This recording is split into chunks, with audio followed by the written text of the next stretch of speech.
여러분 안녕하세요.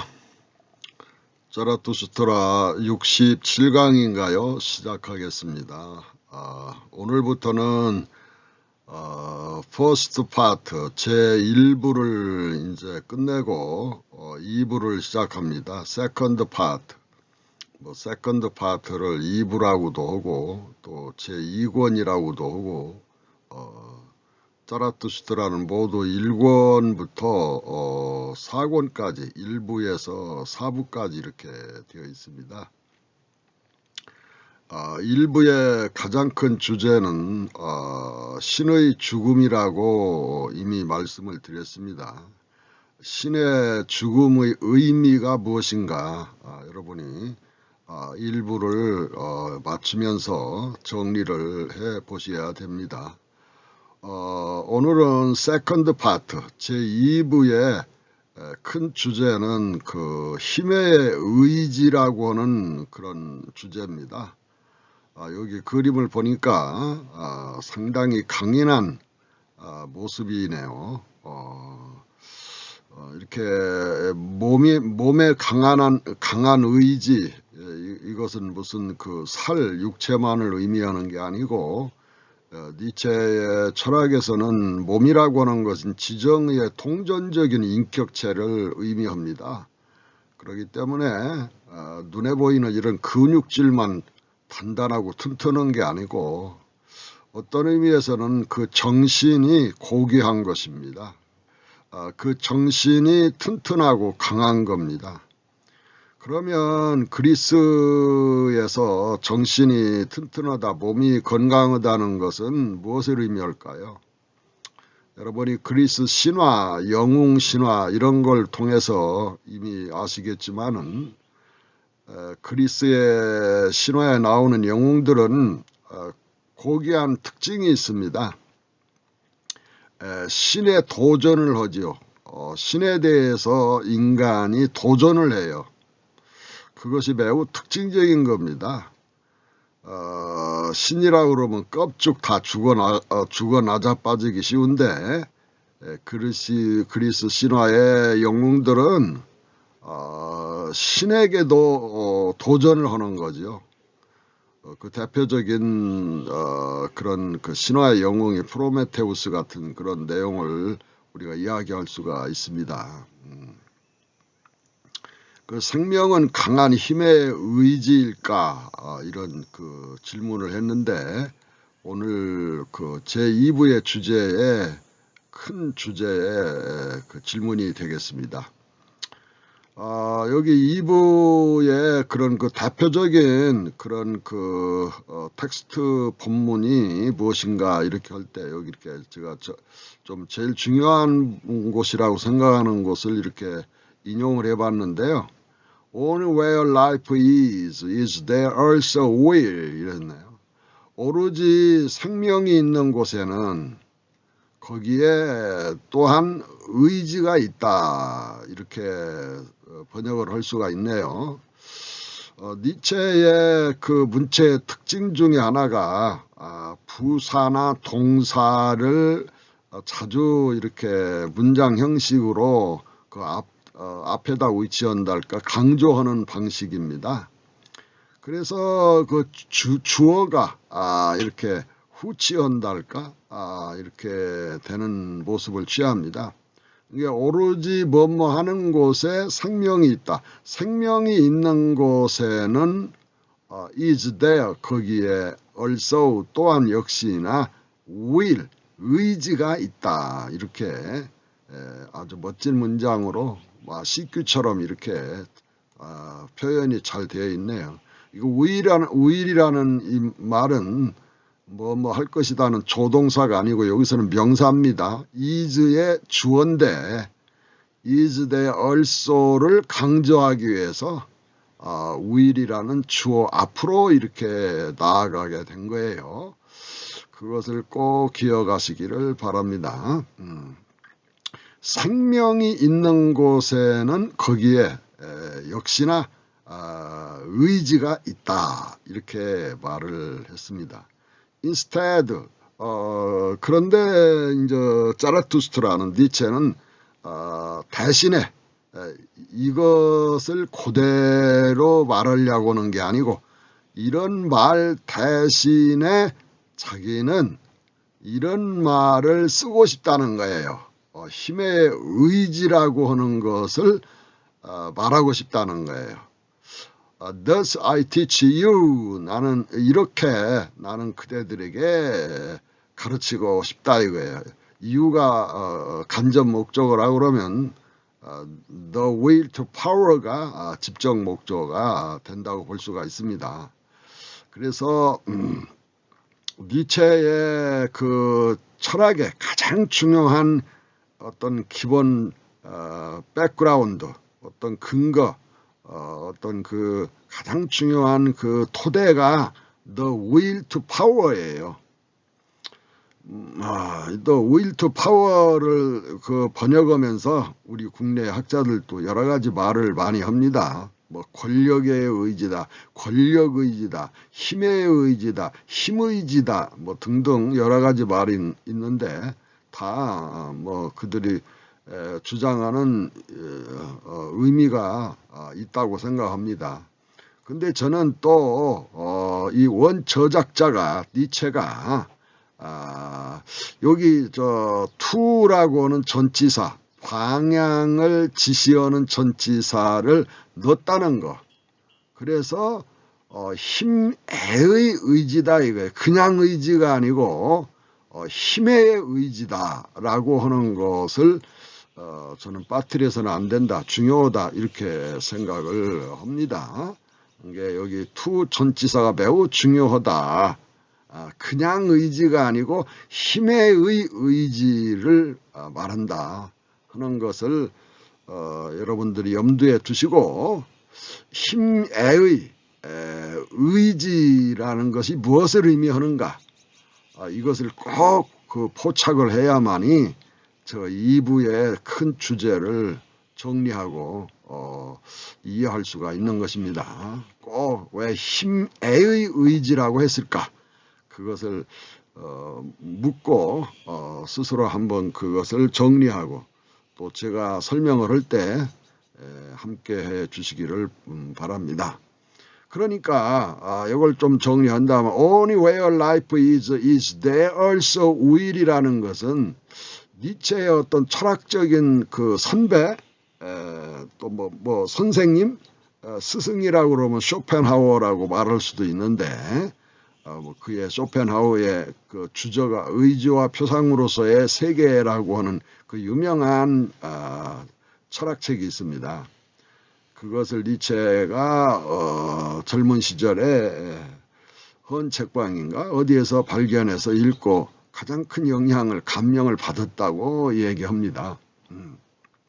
그래서 의지와 표상으로서의 세계라고 하는 그 유명한 쇼펜하우어의 그 철학책의 내용을 한마디로 니체가 이렇게 정리한 것이 아닌가. 생명이 있는 곳에는 의지가 있다 이거예요. 살고자 하는 의지가 있다.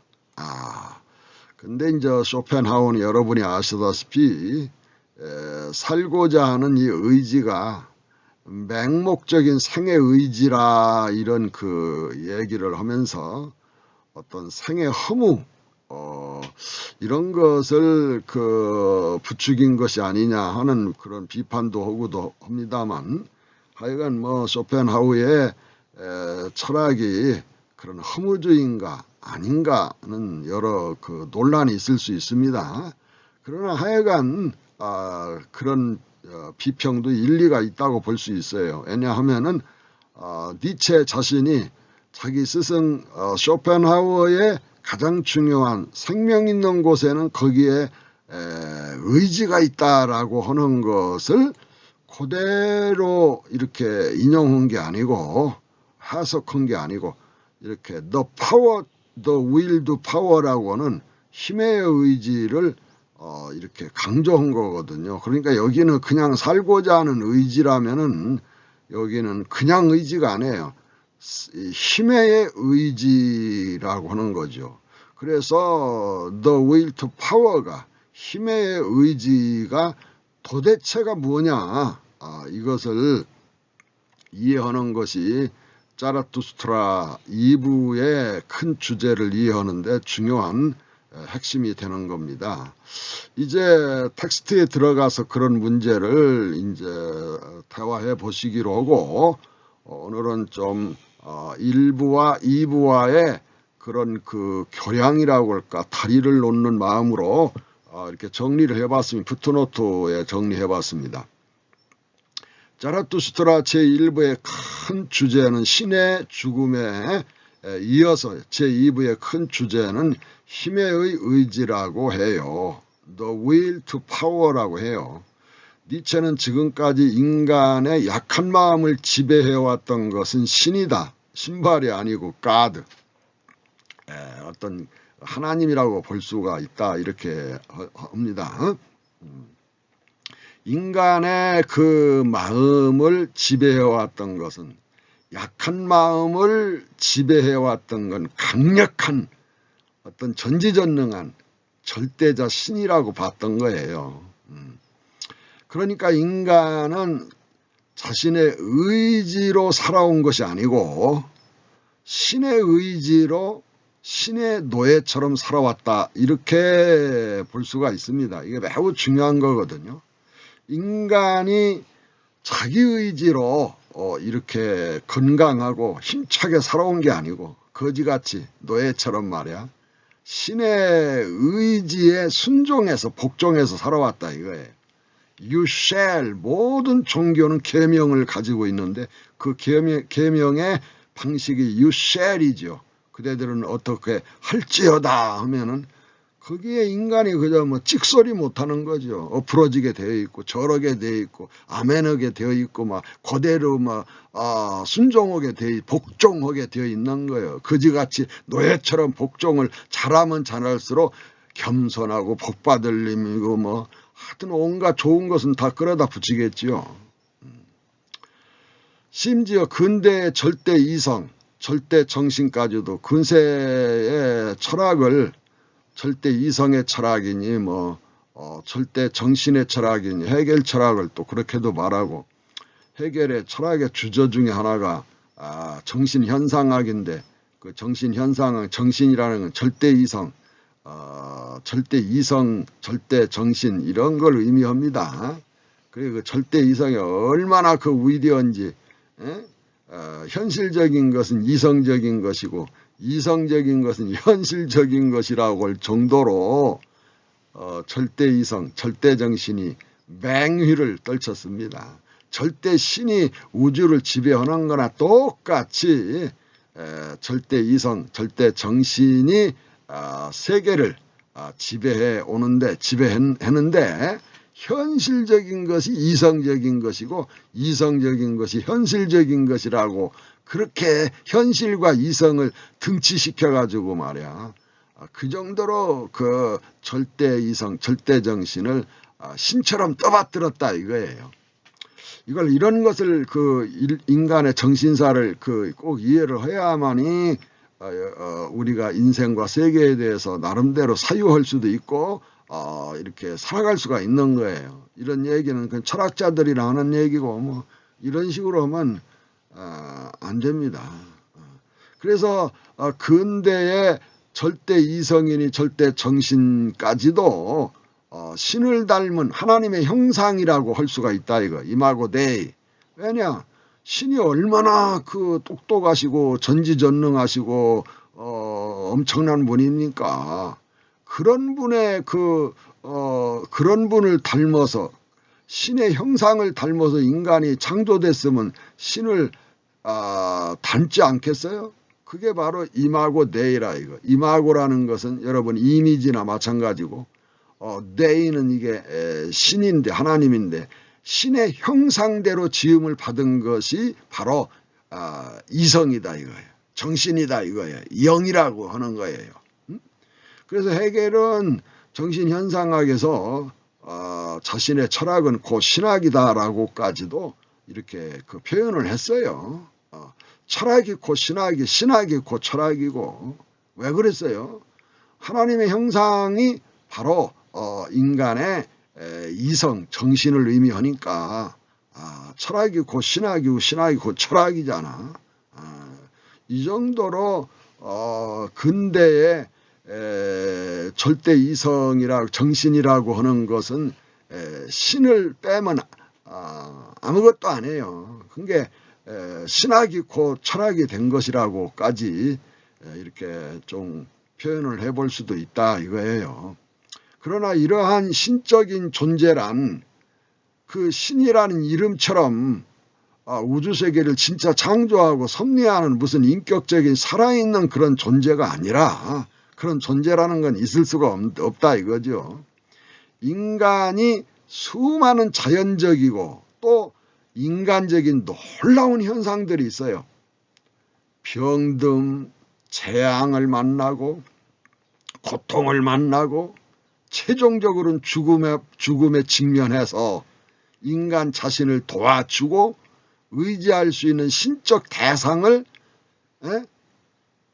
만들어낸 그런 망상이 신의 정체다 이렇게 봐요. 그래서 인간이 스스로 이러한 신과 세계의 진실 앞에 진실에 눈을 뜨게 됐다. 아하, 그런 신이 진짜 우주에 애매하고 살아있는 무슨 신으로 우주를 창조하고 운행하시고 섭리하고 통치하고 감시하고 있는 그런 인격적인 신이 있는 게 아니라는 걸 인간은 이제 눈뜨기 시작한 거야. 세계의 진실에 눈을 떴다 이거야. 그래서 그러한 신관념을 없애버린 인간의 정신적인 그런 상황을 신의 죽음이라는 이런 그 명제로 표현을 한 거예요. 따라서 신의 죽음이란 신관념이 만들어낸 실제 세계, 진짜 세계와 가상세계, 가짜세계 이렇게 이분법적으로 생각을 하게 돼요. 신관념을 갖게 되면 필연적으로 신이 사시는 저 천당은 진짜 세계고 본향세계고 타락에서 살아가는 이 세상은 가짜, 죄악된 세상, 가상세계고 말이야. 플라톤의 이데아론을 보면 이데아의 세계는 진짜 세계고 감각적인 이 세상은 현상세계는 가상세계라고 했어요. 그리고 또 중요한 것은 종교적인 명제가 프레임이 짜여지게 됩니다. 영혼과 육체로 인간 자신이 또 분열이 돼요. 기가 막힌 거죠. 그래서 큰 스님네들이 법문할 때 보면 그대들의 영혼이 주인공이 머무르는 똥주머니가 육체다 이러면서 엄청 또 이런 말 하면 안 되는데 시부렁시부렁해요. 법문을 그렇게 하시더라고. 그러면서 금년에도 4월 초파일 때 이렇게 법문을 들어보면 그대들의 똥주머니 이러면서 그렇게 격하고 하찮게 몸을 까대니 참 기가 막힌 거죠.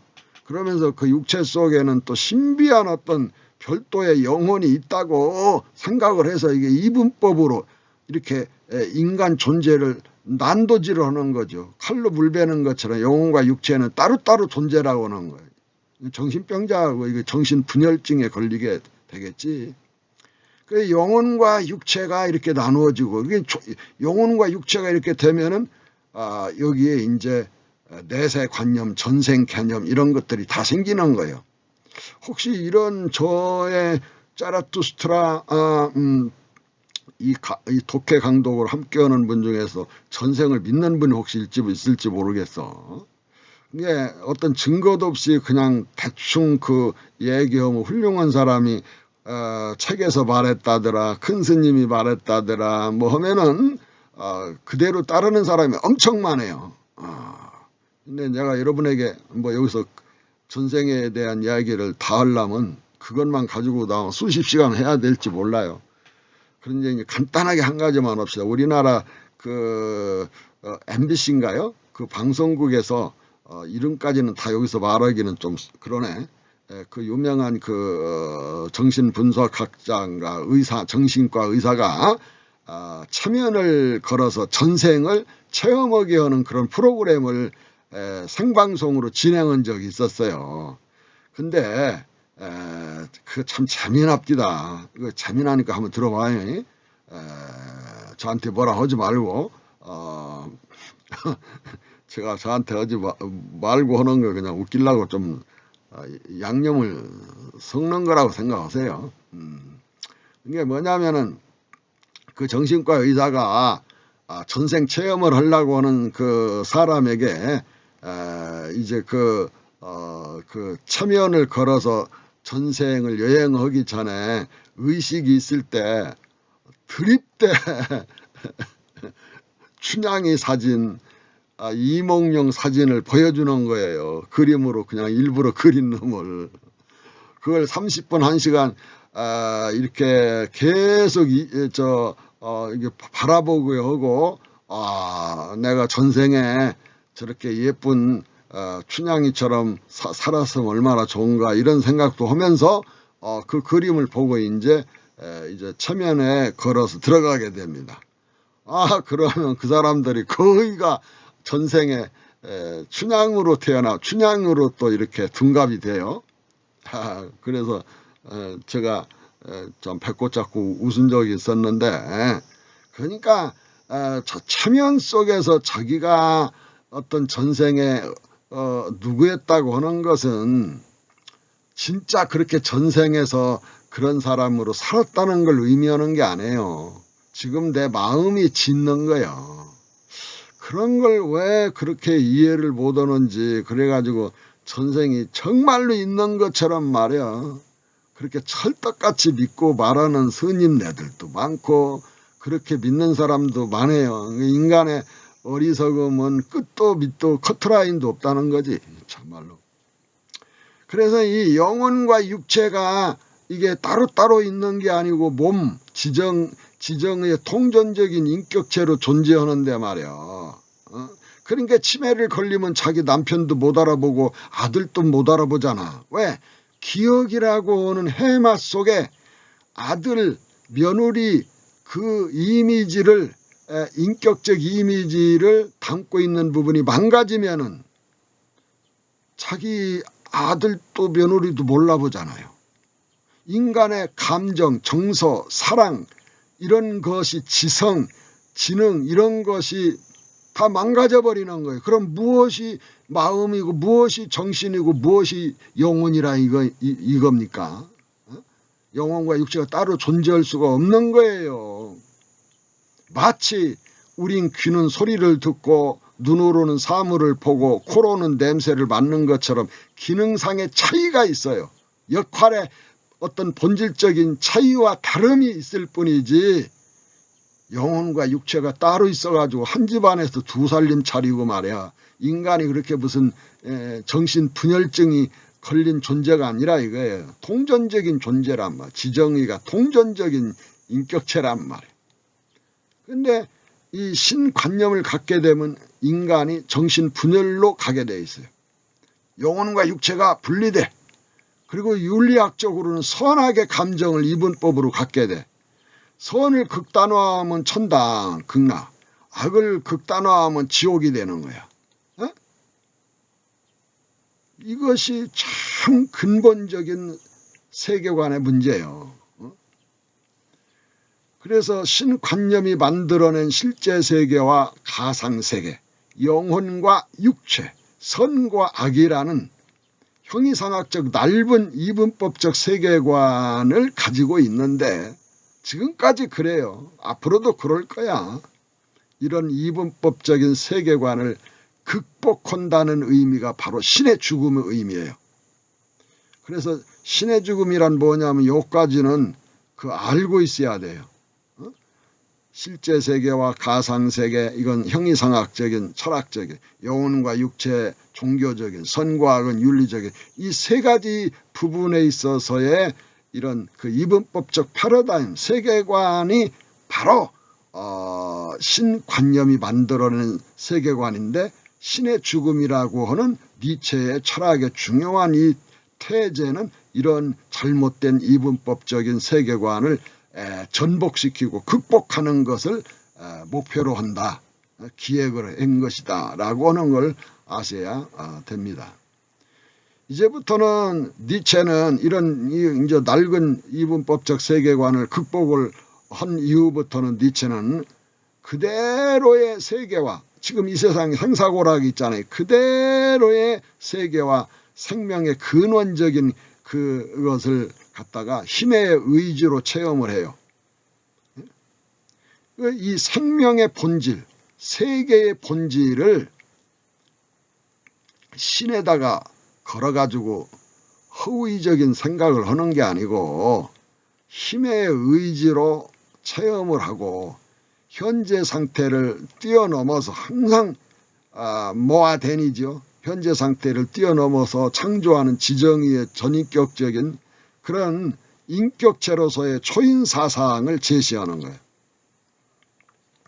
그래서 새로운 관점과 세계관을 인류에게 제시하는 거예요. 니체는 텍스트에서 독일말로 밀레 쭈아 마흐트, 이 쭈아라는 건 영어로 투고 마흐트는 영어로 파워고 밀레라는 말은 영어로 우일이란 말이에요. 그래서 힘의 의지라는 말을 굉장히 강조하는데 본문 텍스트의 가장 대표적인 구절을 인용했었죠. 오직 생명이 있는 곳 거기에는 의지가 있다. 여기까지는 쇼펜하우어 니체의 스승과 똑같은 얘기라고 본다면 똑같은 얘기 반복을 하면 뭐가 필요해? 뭐로 새로운 책을 써요? 새로운 철학을 왜 제시하냐고요. 대신 앞에서 말한 거 대신해서 나는 이제 이렇게 너희들에게 말하고 싶다 이거예요. 힘의 의지를 말하고 싶다 이거예요. 힘의 의지가 어떤 내용이냐 이것이 중요한 거예요. 여기에서 힘의 의지란 그냥 생명을 살고자 하는 의지, 즉 단순한 생명 보존의 의지가 아니에요. 그냥 나도 한번 태어났으니까 그럭저럭 어떻게 하다가 자식도 낳고 이렇게 생명을 보존시키고 하는 것이 아니야. 뭐예요? 언제나 생사고락의 눈부신 삶을 그대로 긍정하고 사랑하면서 과거에는 생사고락을 떼어서 생과 사를 분리시키고 고와 낙을 분리시키거든요. 그러는데 이제는 그렇게 안 한다 이거예요. 생사고락의 눈부신 삶을 그대로 긍정하고 사랑하는 전혀 패러다임이 다른 새로운 관점과 세계관을 갖게 되는 거예요. 과거에는 생사고락을 분리시켜서 이분법적인 패러다임을 가지고 살았다면은 이제는 생사고락의 눈부신 삶을 그대로 긍정하고 사랑하면서 말이야.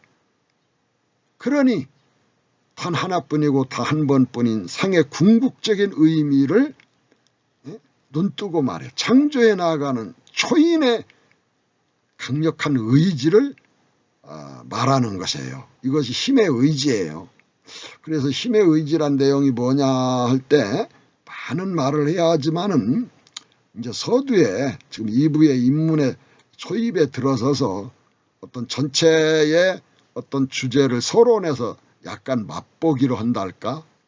전체 주제를 암시한다고 할까? 이것이 서론의 그 본분사거든. 그렇기 때문에 이 정도로 설명을 한 것을 여러분들이 이해를 해야 된다 이거예요. 그러니까 생명이 있는 곳에 의지가 있다라고 하면은 그건 단순히 살고자 하는 의지를 말한 것이다 이거예요. 단순한 생명 보존의 의지를 말해요. 그런데 힘의 의지라는 것은 단순한 생명 보존의 의지가 아니고 그냥 인생을 사는 게 아니다 이거예요. 생사고락의 눈부신 삶을 그대로 긍정하고 사랑하면서 자기의 존재의 의미, 생의 궁극적인 의미를 창조해가는 그런 빛나는 존재라 이거야. 그게 초인의 의지예요. 초인의 의지가 힘의 의지예요. 책을 한 권 다 읽고도 말이야 주제 핵심을 간추리지 못하고 말이야 구슬이 서말이라도 끼어서 엮을 줄 모르면 안 되는 거예요.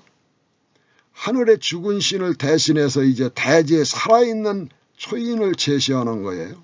이러한 위대한 초인은 고통과 죄와 죽음에서 구원과 영생과 천국의 배후세계나 또는 신적 후견인 신을 어리석게 믿고 살지 않고요. 죽음이 없으면 태어남도 있을 수가 없고 고통이 없으면 기쁨도 있을 수가 없다는 메비우스의 띠의 깨달음으로 생사고락의 세계와 인생을 그대로 대긍정을 하고 과거에는 부정을 했는데 자기가 자기를 부정하면 되겠어? 자기가 자기를 긍정하고 사랑해도 모자랄 판에 말이야. 있지도 않는 신이나 사후세계를 진짜 세계라고 하고 이 세상은 가짜라고 폄하하면서 자기를 부정하니 뭐가 되겠느냐고. 그지같이 노예처럼 살아서 뭐가 되겠느냐 이거야. 이걸 꼭 깨달으셔야 짜라투스트라를 읽는 보람이 있는 거예요. 그렇지 않으면 집어 던져버려야 돼요. 비스무리한 걸 뭐를 할 필요가 있어요. 나에게 어떤 충격적인 생의 어떤 진실에 눈뜨게 한다 할까 말이에요. 한 번 사는 거잖아요. 여러 번 뭐 장난삼아 사는 것도 아니고 플레이 어게인 할 수 있는 것도 아닌 이 정말로 기가 막힌 이 삶을 살면서 말이야. 내가 누군지 내 삶의 의미는 무언가를 내가 주체적으로 정의한다는 것은 얼마나 중요하느냐 이거야. 다른 건 좀 양보할 수 있어도 말이야. 이것은 양보할 수가 없잖아요. 내 목숨이고 생명의 본질이니까.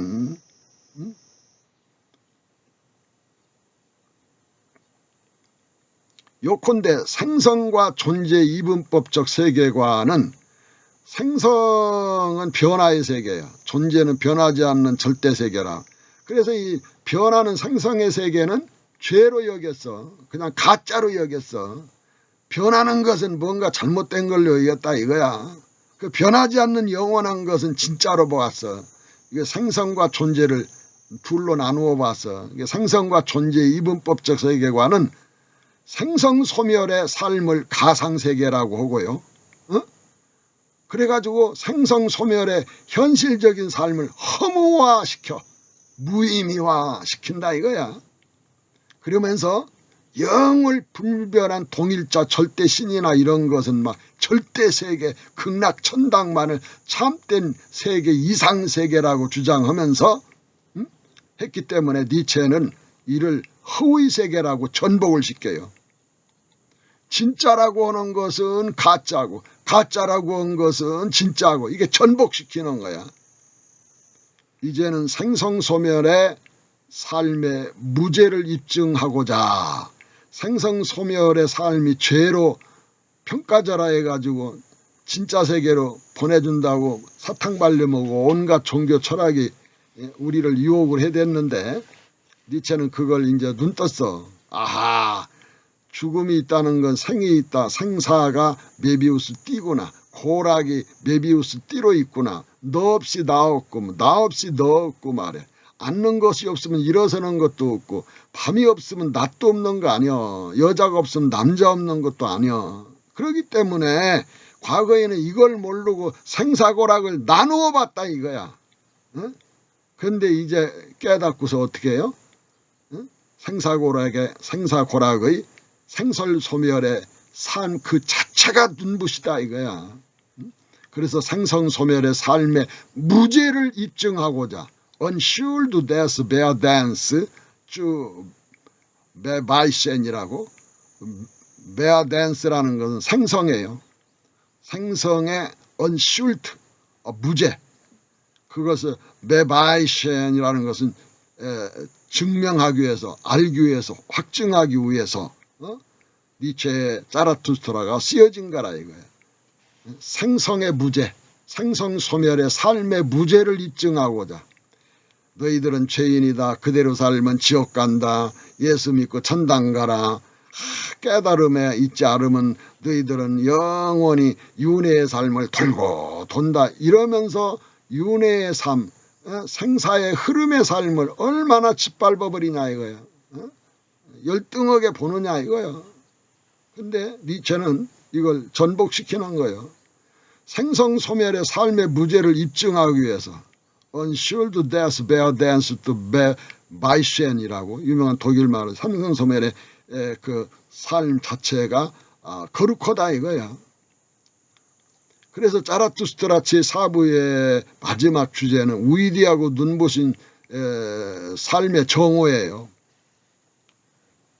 위대하고 눈부신 삶의 정오를 향하여 자라투스트라는 고독한 길을 홀로 힘들게 그러나 때로는 주체할 수 없는 삶의 환희에 춤을 추며 걸어가는 거예요. 그래서 춤추는 신만을 믿는다. 그렇게 니체는 말하기도 했어요. 이 세상은 가짜고 죄인들이고 잘못하면 지옥 가고 저 세상은 진짜고 영생복락을 누리고 거기는 또 죽음도 없다대. 뭐 거기 배고픈 것도 없대야. 이럴 것도 없대야 거기는. 나는 그런데 싫다고 그랬어. 일도 하고 어려움도 있고 눈물도 있어야 기쁨도 있고 말해. 이것이 있으면 저것이 있고 하면서 왔다 갔다 해야 재미가 있지 말해. 뻐드름하고 뻔하고 말이야.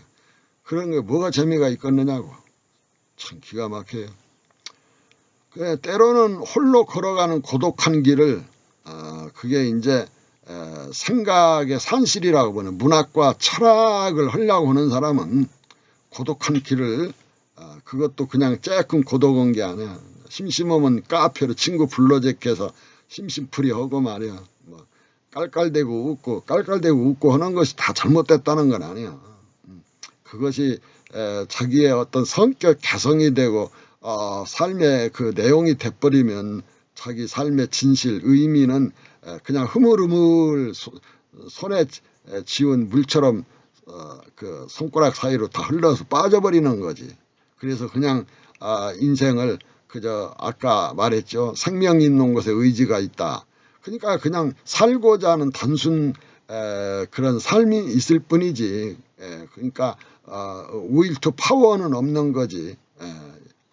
그래서 이 고독이라고 하는 것은 매우 중요한 자라투스트라의 주제 중에 하나예요. 그냥 그냥 좀 문학적 표현 방식으로 고독을 조금 얘기하는 게 아니에요. 고독하지 않으면은 그 사람은 평균성과 동일성과 대중의 무리 속에서 자기를 상실하고 자기의 상의 의미를 물어보지도 않아요. 이런 니체도 잘 알지도 못하고 니체를 알았다 해도 그의 자라투스트라 이런 건 읽지도 않고 번역된 것만 좀 읽다가 어려우면 집어 던져버리고 한 번도 자기 생을 궁극적으로 질문해보고 하지는 않는다 이거예요. 인간의 위대함이 뭐냐 이거예요. 그것은 호모 사피엔스 사피엔스라면 모든 것을 다시 한번 사피엔스 사색해보고 또 사피엔스 성찰해보면서 인간의 진실을 발견하고 자기 생의 궁극적인 의미를 이렇게 쟁취하려고 하는 그 위대함을 갖는 것, 그게 초인의 위대한 정신이거든요. 여기서 한 강의를 매듭을 짓고요. 이제 다음번 강의에서는 제2부에 이제 그 중요한 챕터 The Child with the Mirror를 이어서 이제 함께 독해 강독을 하겠습니다. 잠깐 쉬었다가 다시 만나기로 하겠습니다.